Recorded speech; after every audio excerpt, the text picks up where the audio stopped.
Hi, this is Pat Johnson, your psychology instructor, and in this mini lecture we're going to look at synapses. Synapses are the junction between neurons. So here's a diagram showing not just one neuron anymore, but one neuron talking to another neuron. And let's look at what's going on. So here's our first neuron. We'll call this neuron A. And neuron A has its cell body, its dendrites, its axon, and down here the terminal branches end in these little axon terminals, which are going to talk to the dendrites or cell body of the next neuron. Now what the artist has done is to take this little section right here and blow it up. So here is the axon terminal of neuron A, and then here's a dendrite or cell body of neuron B. So this is the end of neuron A, and this is the beginning of neuron B. When our neuron fires, in other words, when it sends a signal down the axon, it triggers a reaction. Here in the axon terminal are little sacs, and these sacs contain chemicals. Those chemicals are called neurotransmitters. And that's a great name for them because neurotransmitters, their job is to transmit the neuron's message.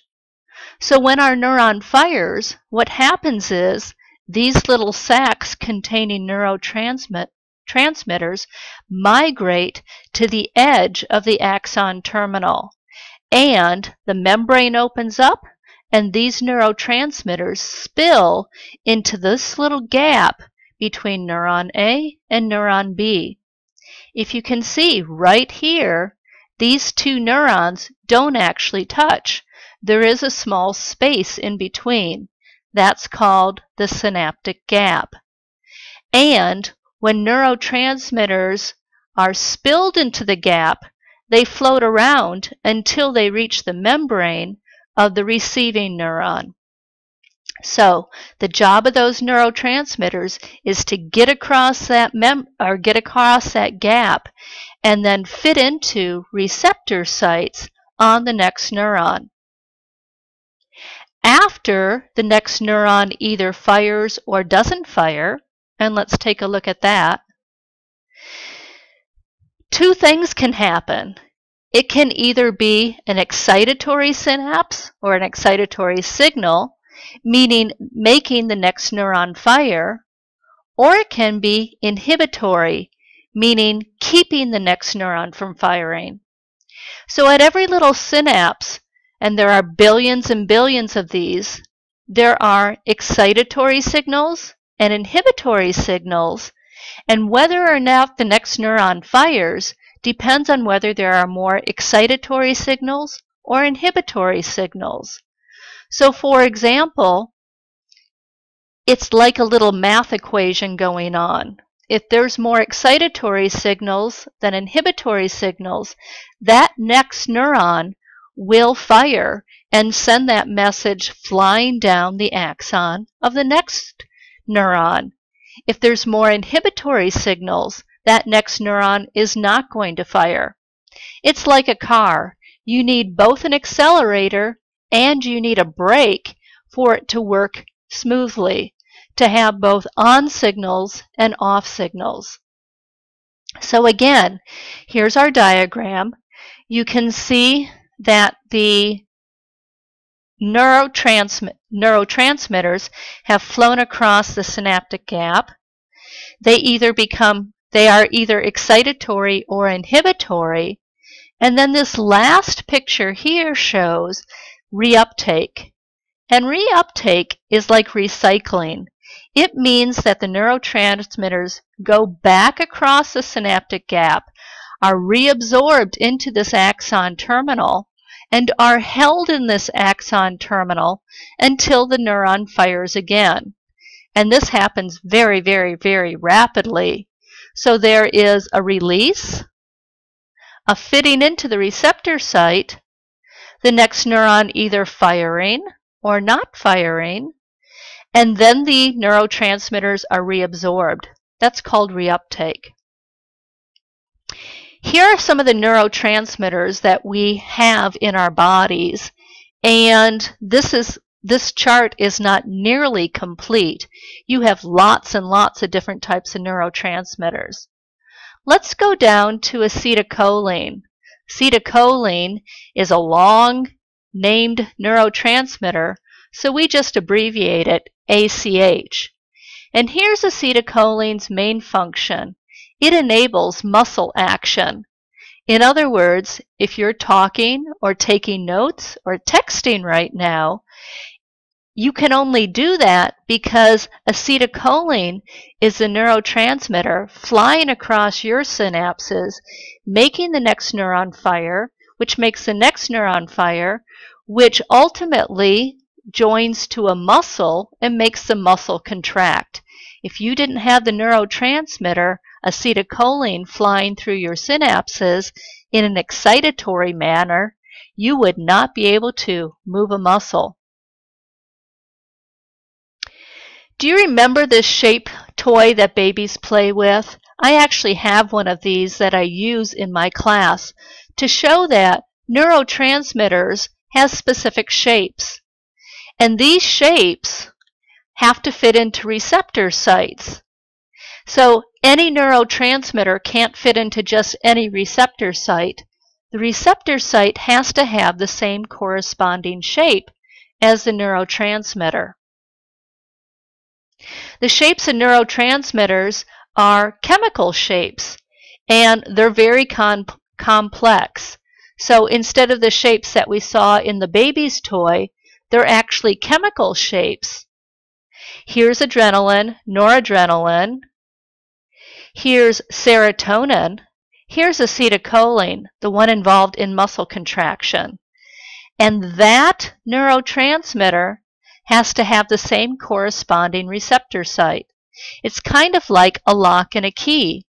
Some locks won't even fit into, or some keys won't even fit into some locks because the shape is not matching. And if that shape of the key and the lock matches perfectly, like our neurotransmitter and its receptor site, that lock or that receptor site will then open up and the neuron will send the message on. Let's take a look at just one neurotransmitter for a moment. So, and I can't draw very well, here would be the axon terminal of one neuron. Again, we'll call this neuron A. Here are those little sacs, and let's put serotonin in here, and we'll make serotonin circular shaped. So here's serotonin. And when our neurotransmitter gets released, it goes across that synaptic gap and fits into receptor sites on the, we'll say this is a dendrite of another neuron. So here's a receptor site, here's serotonin, and serotonin fits into there. Serotonin, as we can see from this chart here, serotonin affects mood. So serotonin, if we have enough of it, keeps us from being depressed. It keeps our mood good. So serotonin has gone across, fits into the receptor site, the next neuron fires. Serotonin then goes back home through the process of reuptake. But let's suppose you don't have enough serotonin naturally occurring in your system. You might be prescribed a drug called an SSRI. An SSRI is a type of antidepressant. SSRI stands for Selective Serotonin Reuptake Inhibitor. If you remember, reuptake was that neurotransmitter going home. So what this antidepressant, and Prozac falls into the category of SSRI, so does Zoloft. What these drugs do is they prevent the reuptake of serotonin, which keeps the serotonin there a little longer, making the next neuron fire and elevating the mood. And that's why some people take antidepressants like an SSRI, like Zoloft or Wellbutrin or Prozac, and that's how it keeps the person's mood elevated. Unfortunately, some people try to alter their mood not through drugs, but through other, not through prescription drugs, but through street drugs. What ecstasy does is ecstasy allows all the serotonin in your system to be dumped into the synaptic gap at the same time. And serotonin goes slamming through, making the next neuron fire, and from what people tell me, you feel really good. The problem with ecstasy is that ecstasy can burn off the axon terminal so that the person never again can release serotonin or can't release it very well, and the person may have depression for the rest of their life that can't be resolved.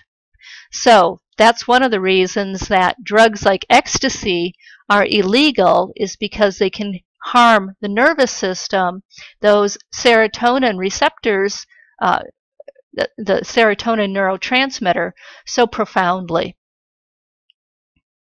The last thing I want to talk about in this mini lecture is endorphins. And you've probably heard of endorphins. Maybe you've heard of an endorphin rush that somebody feels.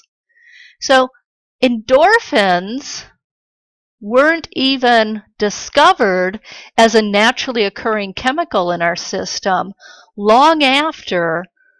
until long after we had the drug morphine and were using it. In fact, the word endorphin was made up from combining the word morphine with the word endogenous. Endogenous is just one of those fancy words that means from within the body. So endogenous morphine, or an endorphin, is a natural opiate-like neurotransmitter. And what endorphins do is they control pain and promote pleasure. So I'm a long-distance runner. I don't run as far as I used to, but when I would be training for marathons, and training for a marathon means doing training runs of 18 or 20 miles, so that when you actually run a 26.2-mile marathon, you can make it to the end. I would have this feeling of almost floating, of doing really well, of being happy, of having this pleasure while I was out running. And that's because endorphins were being released while I was running. So that is how one neuron talks to another neuron. It occurs in the synapse. That synapse is the junction between one neuron and another. The two neurons don't actually touch. Neurotransmitters held in the axon terminal before a neuron fires are then sent to the membrane of the axon terminal. They're released into that little gap. They make their way across the gap, and they fit into receptor sites with the same corresponding shape. If they're excitatory, they make the next neuron fire. If they're inhibitory, they keep the next neuron from firing. It all depends on whether there are more excitatory signals or inhibitory signals. Acetylcholine is one neurotransmitter that is involved in muscle contraction. After the neurotransmitters fit into the receptor sites, they go back home and they are stored in the axon terminals until the neuron fires again. And that's how one neuron talks to another.